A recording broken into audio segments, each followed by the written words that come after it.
Welcome to the AI Brief from the YPO Technology Network. I'm Stephen Forte. Something happened on May 1st that did not get the coverage it deserved. The Pentagon announced agreements with 8 of the world's leading AI labs, SpaceX, OpenAI, Google, NVIDIA, Reflection, Microsoft, Amazon Web Services, and Oracle to deploy their models inside classified Department of Defense networks. Most of the press read it as a defense story. A few read it as a politics story. I want to read it as a procurement story because while most of you are still arguing internally about whether to let employees use ChatGPT, the most security paranoid customer on the planet just figured out how to scope, source, and govern 8 different AI vendors at once. And there is a lesson in how they did it.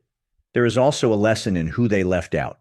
By the end of this episode, you will have a clean read on what the Pentagon actually structured, why Anthropic ended up on the outside, and a procurement framework you can apply to your own AI vendor stack this quarter. Let's set the table.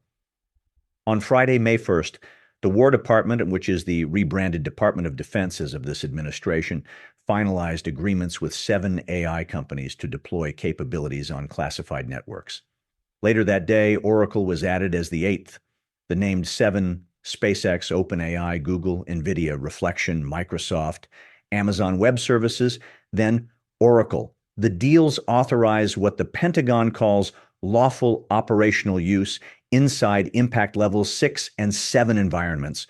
Those are the most sensitive classified network tiers. We're not talking about an internal HR chatbot.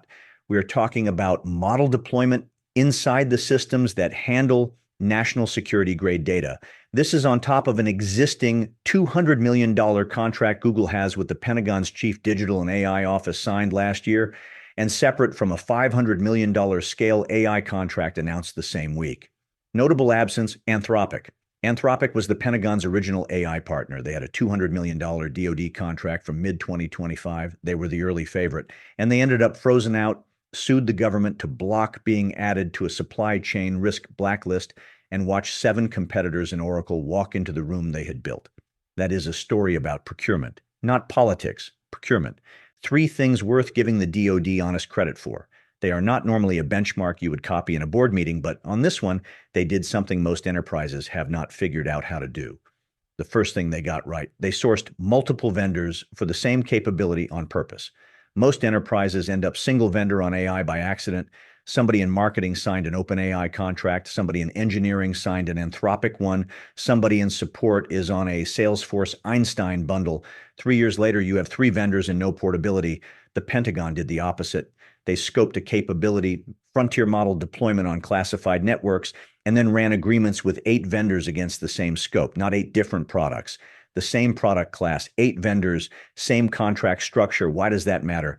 Because a year from now, when one of those 8 ships a model that is 18 months ahead of the others, the Pentagon does not have to renegotiate, reissue an RFP, or run a new security authorization.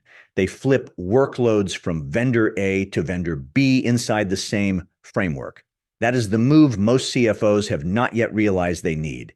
The second thing they got right, they wrote the use restrictions into the contract, not the policy. The agreements specify lawful operational use. They prohibit by contract autonomous lethal weapons systems and unsupervised domestic surveillance. Those restrictions are not a memo from the General Counsel. They are in the agreement itself. The reason that matters, policy you write internally is something you can change unilaterally.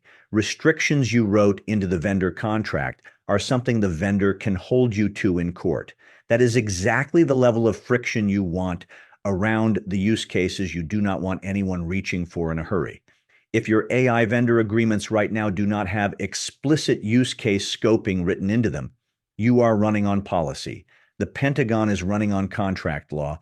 Different posture. The third thing they got right, they accepted Oracle late, which is to say they kept the door open. The 8th vendor was added the same day as the announcement after the press release went out. That is unusual. It is also smart. They made the framework expandable. New vendor passes the bar, signs the same agreement, gets in. The lesson there is structural. The right enterprise AI procurement framework is not a list of approved vendors. It is a contract template plus a bar. The list updates itself. Now, the harder part. Anthropic ended up on the outside, not because their model is worse, by most benchmarks Claude is at parity or ahead, but because they refused to remove the use case restrictions in their own usage policy. Anthropic's CEO publicly stated they cannot in good conscience agree to certain unrestricted use clauses the Pentagon was asking for. The Pentagon responded by issuing a supply chain risk classification, the kind of designation usually reserved for foreign adversaries. Anthropic sued. Stay with me here because the operator lesson is not the politics. It is this. A vendor whose values restrict the use of their product is a vendor who will say no to your edge cases too. That is not a bug. It is information. It tells you what the vendor will do when you push the model into territory the vendor is not comfortable with. The Pentagon learned that by trying to push. You should be running the same test, just with smaller stakes. The CEO move here is not avoid Anthropic.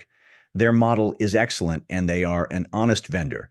The move is when you are evaluating an AI vendor for a workflow that might evolve into something the vendor did not anticipate, ask up front, show them the edge case, see if they say no. If they do, decide whether you can live with that no or whether you need a different vendor for that lane. Most enterprises figure this out the day they need to. The Pentagon figured it out at procurement time, cheaper. So what do you do with this on Tuesday morning at your own company? 3 concrete moves in order. Move 1, pull your current AI vendor list. Actually pull it, not the list IT thinks you have. The list finance can confirm by looking at what is being paid for. In most enterprises, those 2 lists do not match.